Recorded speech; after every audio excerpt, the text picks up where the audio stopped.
और फिर जब ये संवैधानिक सुधार के वायरस चैलेंज हुए तो वो केस जीतने के लिए 2, 3 और 4 नंबर के सर्वोच्च न्यायालय के जज को बाईपास कर चौथे नंबर के जज को चीफ जस्टिस बनाया और वहां केस भी जीत लिया।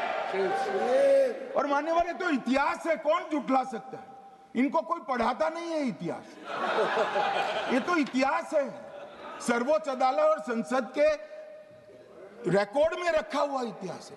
इसके खिलाफ लल्लन सिंह जैसे कितने लोग पूरा जीवन लड़े बिहार में, इमरजेंसी के खिलाफ जेल में गए, लाखों लोग गए।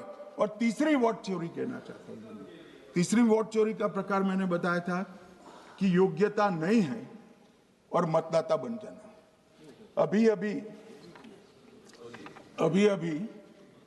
एक वाद पहुंचा है, वाद मतलब डिस्प्यूट पहुंचा है दिल्ली की सिविल अदालत में।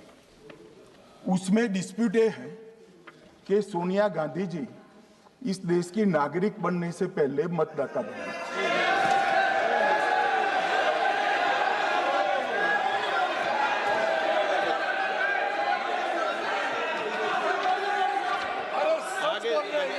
आगे सुनो, बोल क्या रहे, पूरी बात तो सुनो।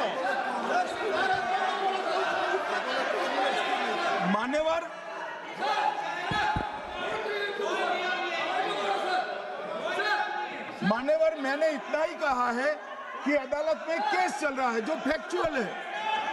अब जवाब तो उनको अदालत में देना है, सोनिया जी ने यहां क्यों दे रहे हैं? अदालत में जवाब देना है।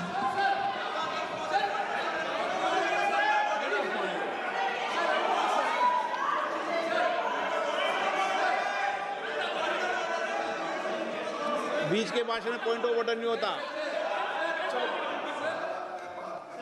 नहीं है सर, आप बुलाइए सर। मुझे याद है जो माननीय सदस्य नहीं है, ये 352 ये रहा, 352 टेबल पे रहता है, मुझे जवानी याद है 352। Home Minister is speaking about an issue which is pending in the court. Actually, what happens is, Rosabella court, some legal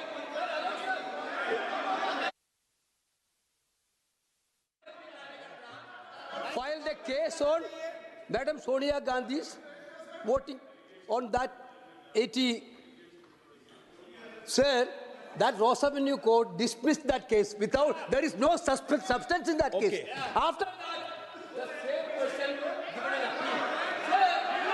Gandhi not even voted in that election. I am challenging Home Minister. Okay. Sonia Gandhi not even voted that election. Can you prove it? Can you prove it? Sir, misleading statement a Home Minister doing. Sir, you are.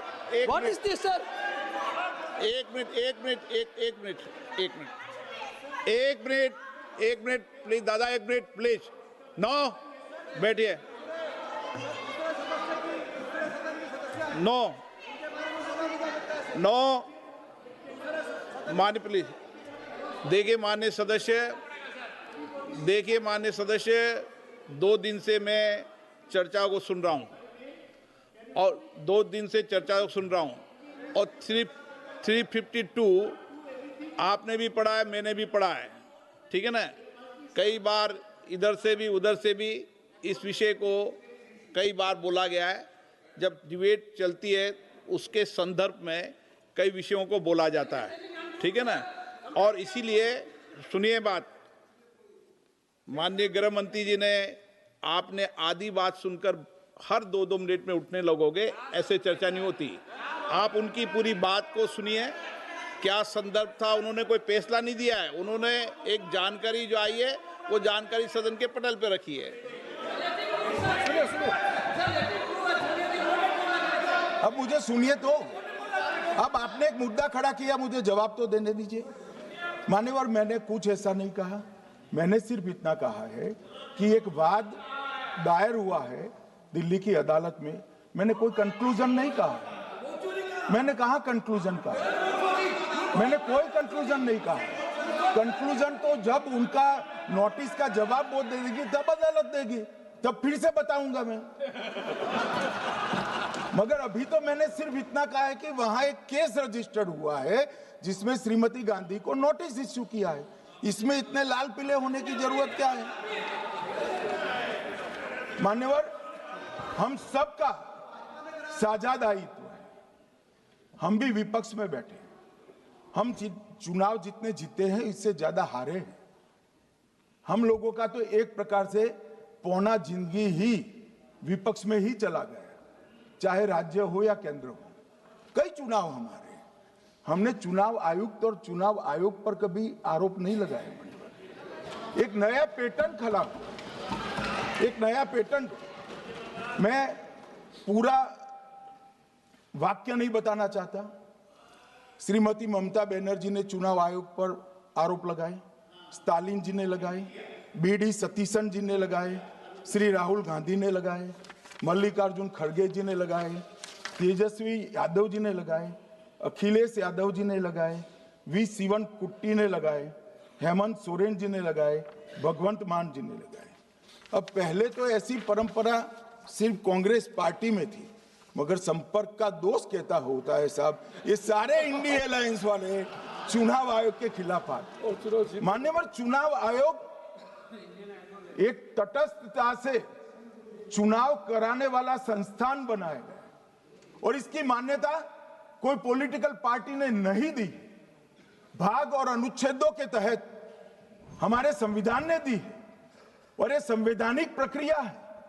इस संवैधानिक प्रक्रिया पर सवाल खड़े कर कर, अनर्गल आरोप कर कर आप पूरे चुनाव आयोग की एक प्रकार से पूरे दुनिया में इसकी छवि को धूमिल करने का काम कर रहे हैं। आपको लगता है कि आप सरकार की छवि धूमिल करें? ना जी, आप पूरी दुनिया में भारत के लोकतंत्र की छवि को धूमिल करें। मान्यवर, सरकार का तो इतना ही सवाल है, मान्यवर सरकार का तो इतना ही सवाल है कि भारत के मतदाता क्या सोचेंगे, मगर मतदाता का सोचने का सवाल नहीं है। मतदाता को तो मालूम है कि हमने तो वोट दिया है इसलिए चुनकर आए हैं, तो उसके मन में कोई डाउट नहीं है। ये वोट चोरी करते रहे, घुसपैठिया बचाओ यात्रा निकाली और बिहार में 2/3 बहुमत से हम जीत गए। मान्यवर, ये जो नई परंपरा शुरू हुई कि देश के अंदर चुनाव न जीते तो चुनाव आयोग को बदनाम करो, चुनाव प्रक्रिया को बदनाम करो, मतदाता सूची को बदनाम करो, ये हमारे लोकतंत्र का भला नहीं करेगी। यही आयुक्त के तहत, यही सरकार के होते हुए आप कई चुनाव जीते। हम कुछ नहीं बोले, हम पार्टी में बैठकर इसकी मीमांसा की, मगर ये लोग चुनाव आयोग पर प्लीज नो, आप बैठिए, आप ठीक है बैठिए। माननीय सदस्य प्लीज प्लीज। मान्यवर, मैं थोड़ी स्पष्टता के लिए आंकड़ा देना चाहता हूं। मई 14 में श्रीमान नरेंद्र मोदी इस देश के प्रधानमंत्री बने, तब से उनको आपत्ति है। तो एनडीए क्या क्या जीती? 3 लोकसभा चुनाव हम जीते, 41 राज्यों के विधानसभा चुनाव जीते, तो हम 44 विधानसभा टोटल चुनाव जीते हैं 2024 से 25 तक। मगर वो भी 30 चुनाव जीते हैं अलग अलग विधानसभा में, 30 जगह पे। अगर मतदाता सूची करेक्ट है तो क्यों शपथ लिया, क्यों चुनाव लड़ा? आप बताइए देश की जनता को। आप लोग यहाँ कैसे पहुंचे? श्री राहुल गांधी जहां से चुनकर आए थे, वो वायनाड की मतदाता सूची में भी मेरी पार्टी ने प्रेस कॉन्फ्रेंस कर इसी प्रकार की डिस्क्रिपेंसी को बताया है। इसका जवाब नहीं देते। हमने अमेठी का भी बताया है, इसका जवाब नहीं देते हैं। मान्यवर, ये चुनाव की मतदाता सूची में जो थोड़ी बहुत गलतियां हैं, उसको वो लोग मुद्दा बनाते हैं चुनाव हारने का। चुनाव हारने का कारण है नहीं, मैं अंत में बताऊंगा क्यों हारते हो चुनाव, मैं बताऊंगा मान्यवर अंत। परंतु फिर भी चलो मान ले कि मतदाता सूची ठीक नहीं है, तो गहन पुनर्निरीक्षण का मतलब ही ये है कि मतदाता सूची को सुधारने की प्रक्रिया। अब इसमें आपके बीएलए सहयोग नहीं करते हैं, आप उसका बहिष्कार का ऐलान करते हो, आपकी राज्य सरकारें जहां है वो मदद कम करती हैं, तो कैसे मतदाता सूची का शुद्धिकरण होगा? जो आपकी डिमांड है वो ही चुनाव आयोग कर रहा है। आपकी डिमांड है कि मतदाता सूची ठीक हो, वो चुनाव आयोग कर रहा है। मगर हुआ क्या है मान्यवर मालूम है? इनको अब अगर प्रेस में कोई पत्रकार उनको पसंद ना आए ऐसा सवाल पूछते हैं तो तुम बीजेपी के एजेंट हो ऐसा कहते हैं। मान्यवर सवाल जो भी हो उसको लेना चाहिए। मान्यवर पत्रकार कभी बीजेपी का एजेंट नहीं होता है, मगर आप अगर ऐसा मानते हो कि लोकतंत्र में आपको पसंद आए ऐसे ही सवाल पत्रकार पूछे तो ये नहीं हो सकता। इमरजेंसी नहीं है भाई, इमरजेंसी नहीं है। मान्यवर एक प्रेस में कोई सवाल पूछता है तो कहते हैं बीजेपी के एजेंट हो।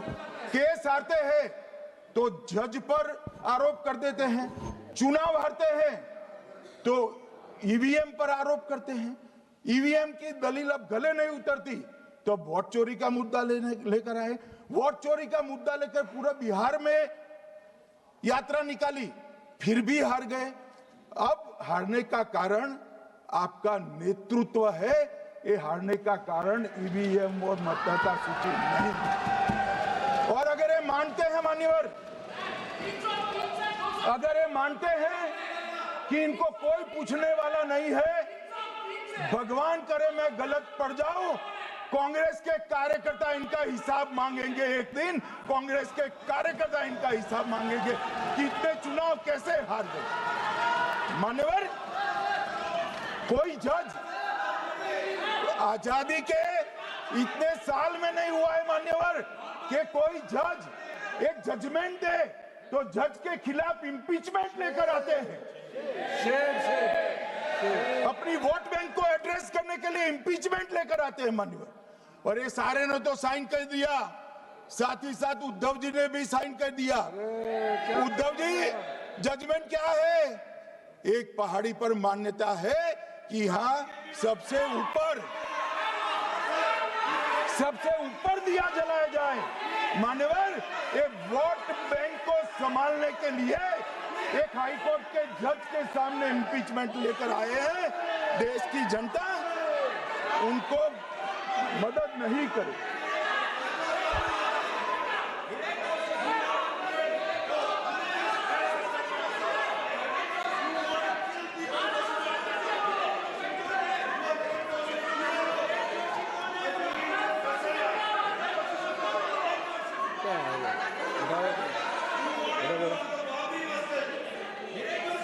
Please no. माननीय गृह मंत्री जी, गौरव जी बैठ जाइए। नया मुद्दा शुरू हो रहा है। प्लीज अरे भैया प्लीज मेरी बात सुनो ना। माननीय गृह मंत्री जी, माननीय गृह मंत्री जी, माननीय गृह मंत्री जी, नया मुद्दा शुरू हो रहा है, फिर से खड़ा होगा माननीय होना। आप बैठ जाइए प्लीज। नो नो, ये तरीका नो। मणिकम जी प्लीज बैठिए। नो, ये तरीका ठीक नहीं है। प्लीज बैठे बैठे बैठे। हर आपको ज्यादा समस्या है क्या हर 2 मिनट में खड़े होने की? हर 2 मिनट में खड़े होने की समस्या है क्या आपको लोगों? बैठिए, ऐसे नहीं चलेगा। मान्यवर 2014 के बाद अरे दादा ये भी बैठ गए, अब बैठ जाओ। मान्यवर 2014 के बाद हारने की परंपरा शुरू हुई। हारने की परंपरा शुरू होने के बाद हाँ जीते ही है, मगर हारने की भी परंपरा हुई है। मान्यवर हारने की परंपरा शुरू करने के बाद इन्होंने सबसे पहले ईवीएम को निशाना बनाया। आज मैं आपके माध्यम से सदन को और सदन के माध्यम से देश की जनता को बताना चाहता हूं, ईवीएम कौन लेकर आया इस देश में? मान्यवर कौन लेकर आया? 15 मार्च 1989 को जब राजीव गांधी इस देश के प्रधानमंत्री थे, तब ईवीएम लाने का कानूनी बदलाव किया गया था। अब राजीव गांधी के ईवीएम के कानून का भी विरोध कर रहे हैं। मान्यवर, इसके बाद में, अरे सुनो ना क्या प्रक्रिया हुई। इसके बाद में ईवीएम के खिलाफ किसी ने याचिका करी। इस देश की सर्वोच्च न्यायालय के 5 जजों ने बैठकर ईवीएम के कानूनी बदलाव को 2002 में उचित ठहराया। राजीव गांधी को भी नहीं मानते, सर्वोच्च अदालत को भी नहीं मानते हैं। फिर 98 में मध्य प्रदेश, राजस्थान और दिल्ली, इसमें सिर्फ 16 विधानसभाओं में इसका ट्रायल लिया गया।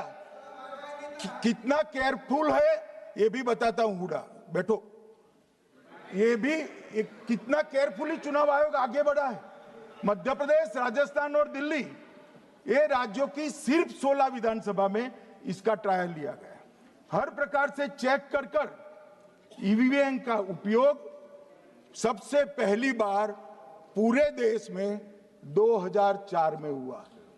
2004 का महत्व है माननीय, सबसे पहले 2004 में हुआ। पूरे लोकसभा चुनाव हमारे समय में ईवीएम का उपयोग हुआ। लाए राजीव गांधी, वहां से लेकर 2004 तक। और 2004 के चुनाव में कौन जीता भाई? वो जीत गए। उस वक्त ईवीएम की चर्चा बंद। 2009 का चुनाव हुआ, पूरा ईवीएम से हुआ, ये जीत गए। चुप्पी साध ली। 2014 में सब हम जीते तो कौ चालू कर दी। वो सरकार में थे। मान्यवर, ये क्या है? जब कानून आप लाए, मशीन आपने इंट्रोड्यूस किया, चुनाव आप पहला जीते मशीन से, दूसरा चुनाव जीते, मौत से 10 साल राज किया और हार गए तो फिर रोते हैं। मान्यवर, देश की जनता मानती है इसको। और दूसरी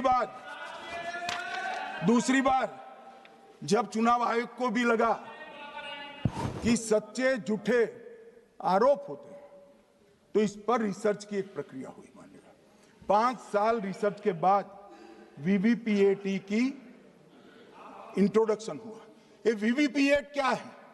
मैं जब वोट दबाता हूं तो समझ गए दादा, धन्यवाद मान्यवर। मैं जब वोट दबाता हूं तो मैंने कमल के निशान पर वोट दबाया, तो पास में एक पर्ची निकलती है कि आपका वोट कमल के निशान पर रजिस्टर हो गया है। फिर भी आरोप हुए कि पर्ची और ये 2 अलग होते हैं। तो चुनाव आयोग ने निर्णय किया कि 5% ईवीएम और वीवीपैट के परिणाम कंपेयर होंगे। तो मशीन खुला, इसमें 396 वोट मिले। तो वीवीपैट में कितने वोट मिले, तो 396 है या नहीं है, ये 5% मशीनों में मिलता है। मान्यवर, मैं आंकड़े लेकर आया हूं चुनाव आयोग को पूछकर आज कि कितने वीवीपैट और मशीन का मिलान नहीं हुआ। आज तक 16,000 मशीन और वीवीपैट का मिलान हुआ है, एक भी वोट का बदलाव नहीं। और ये जब मतगणना होती है तब उनके पोलिंग एजेंट बैठते हैं मान्यवर, परिणाम पर वो साइन करते हैं, दोनों प्रकार के, मशीन के और वीवीपीएटी के परिणाम पर भी साइन करते हैं मान्यवर। और ये इस पर आरोप लगा रहे हैं मान्यवर। अब ये कह रहे हैं कि उस वक्त वाईफाई नहीं थी। सबसे पहली बात, 2004 में वाईफाई आ चुकी थी, मगर फिर भी चलो मान लो, आरोप लगाते गए। ईसीआई ने 2009 में एक छेड़छाड़ के आरोप पर भाग लेने के लिए 10 राज्यों में 100 ईवीएम लगाई गई। सब लोगों ने प्रयास किया, 2009 में कोई छेड़छाड़ नहीं कर पाए।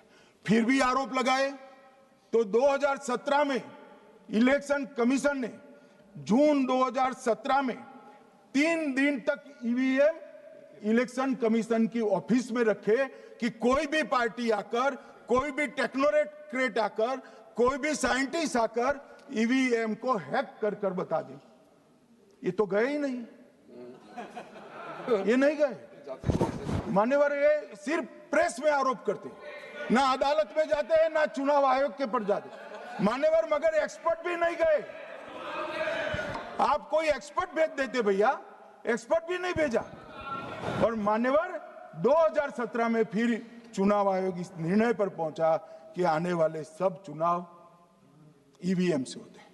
अब चुनाव आयोग ने तो निर्णय कर दिया, मगर मैं भी साहब थोड़ा ज्यादा सोचता हूं। तो मैंने सोचा साला ये चुनाव आयोग कहता है कुछ नहीं हो रहा है, कुछ नहीं हो रहा है, तो ये लोग आरोप क्यों लगा रहे हैं? गलती से भी करा सब। मान्यवर, मेरे शब्द कोई ऐसे हो तो काट दीजिए। काट दिया। राहुल जी, मान्यवर, मैंने सोचा कि भाई कुछ गलती नहीं है, मान्यवर कोई गलती नहीं है, तो ये लोग विरोध क्यों कर रहे हैं?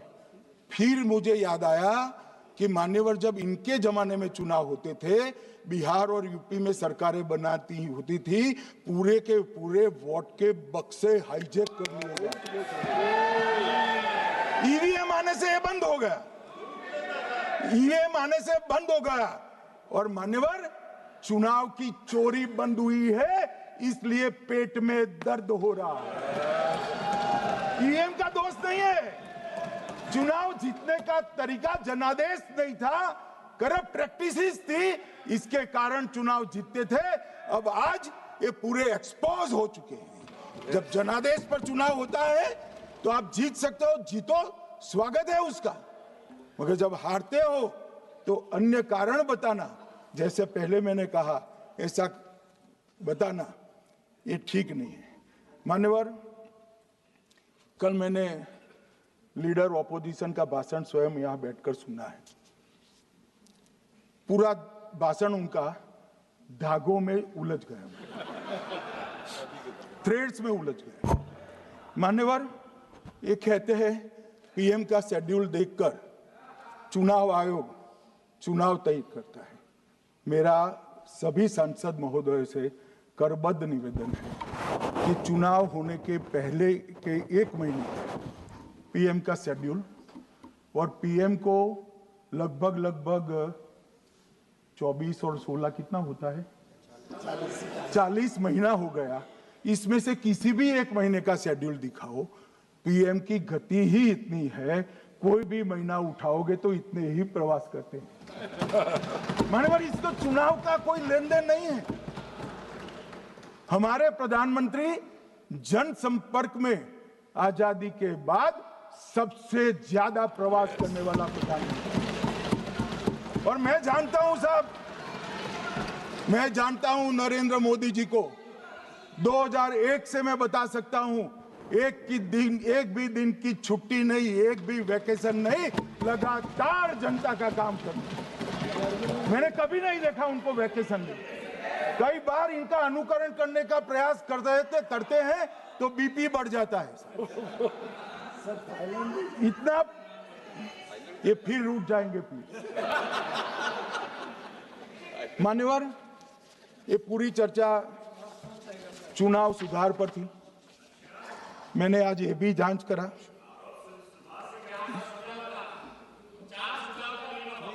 सुनो ना, जरा धैर्य रखो भाई। मान्यवर, लोकशाही मराठी ऐका, पहा, जागरूक रहा।